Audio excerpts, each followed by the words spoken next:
រុនសួស្តីអ្នកទាំងអស់គ្នាដែលបានឃើញក្នុងវីដេអូនេះចឹងគឺខ្ញុំនៅលើកំពូលភ្នំជីសូទេសភាពគឺស្អាតមែនទែនហើយថ្ងៃនេះដែរចង់នាំអារម្មណ៍ទាំងអស់គ្នាទៅទស្សនារមណីយដ្ឋានបែបប្រវត្តិសាស្ត្រនេះទាំងអស់គ្នាតែមានទេសភាពអីខ្លះពេលព្រឹកបានកាហ្វេមួយកែវឈរលើកំពូលភ្នំមើលទេសភាពគឺស្អាតមែនទែនហើយ fresh មានអារម្មណ៍ថាស្រស់ស្រាយទាំងអស់គ្នា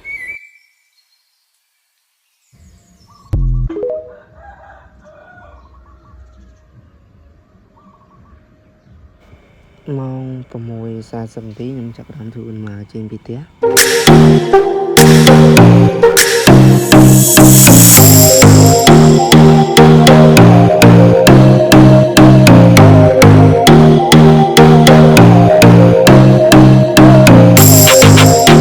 minutes later.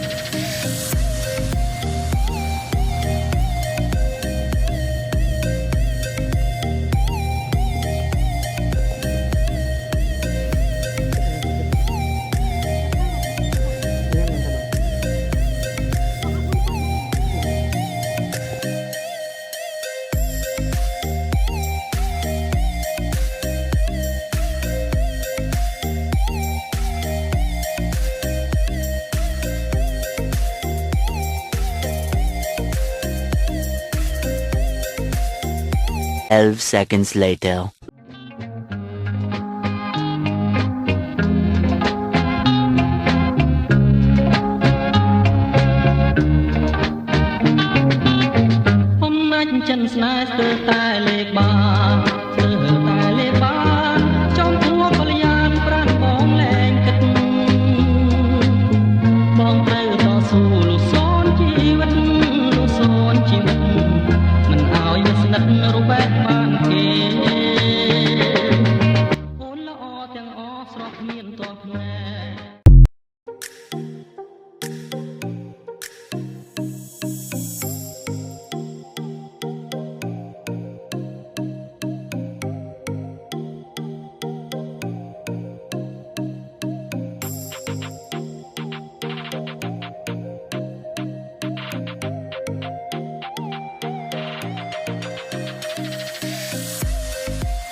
បន្ទាប់ពីចំណាយពេល1 ម៉ោងក្នុងការធ្វើដំណើរទីបំផុតខ្ញុំក៏បានមកដល់ជើងភ្នំហើយ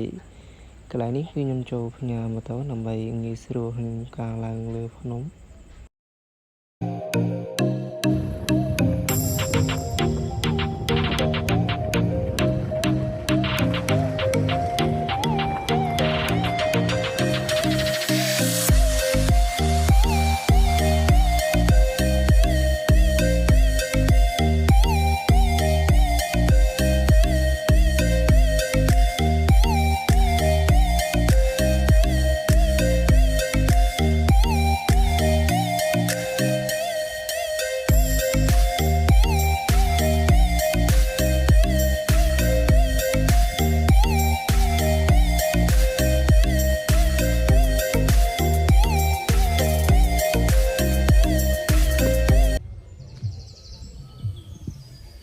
ចាយពេលអស់15 នាទីទីបំផុតខ្ញុំក៏បានធ្វើដំណើរឡើងមកដល់លើភ្នំហើយ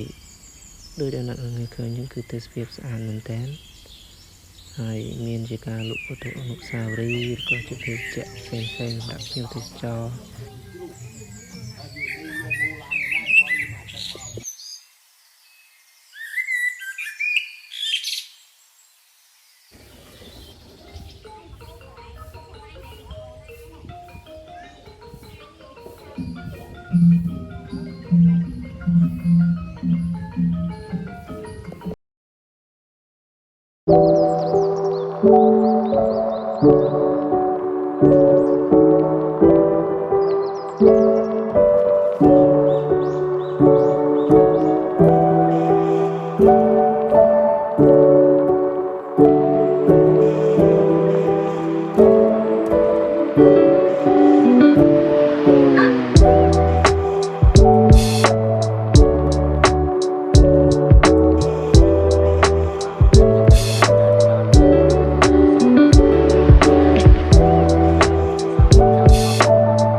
ភ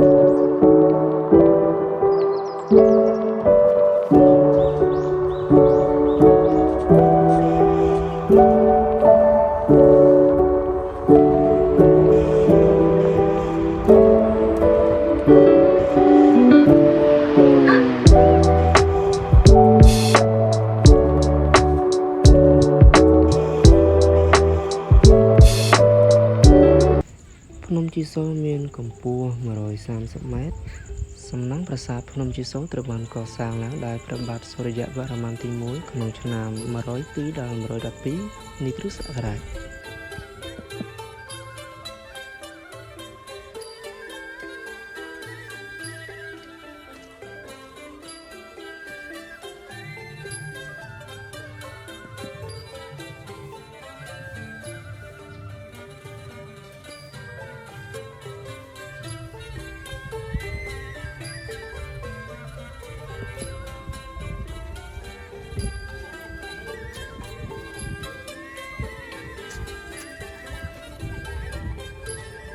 ហើយខ្ញុំសង្ឃឹមថាអ្នកទាំងអស់គ្នានឹងចូលរួមថែរក្សាអភិរក្សនៅអ្វីដែលជារបស់ខ្មែរទាំងអស់គ្នា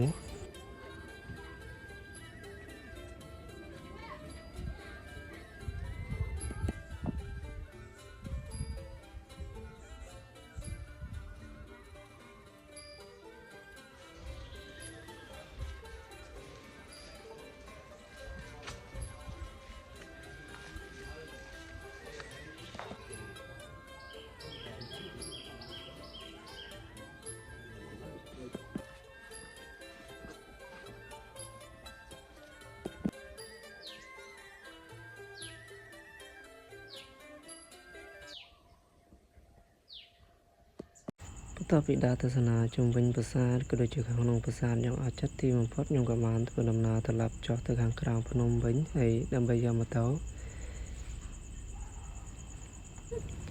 កដល់ចង្កេះភ្នំកន្លែងនេះខ្ញុំឃើញគាត់លក់វត្ថុអនុស្សាវរីយ៍មានដូចជាកន្សែងកម្មាដែលជារបស់ខ្មែរខ្ញុំក៏បានចូលលើមុខមួយនោះស្អាតមែនទែនហើយគាត់លក់ក្នុងតម្លៃសមរម្យ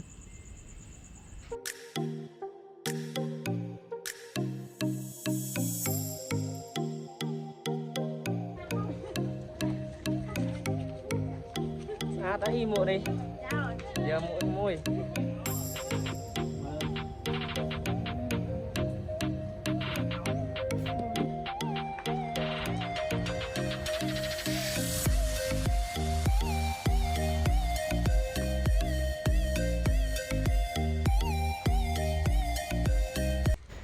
ហើយវីដេអូខ្ញុំក៏បានមកដល់ទីបញ្ចប់អរគុណសម្រាប់ការទស្សនាហើយយើងជួបគ្នានៅវីដេអូបន្តទៀត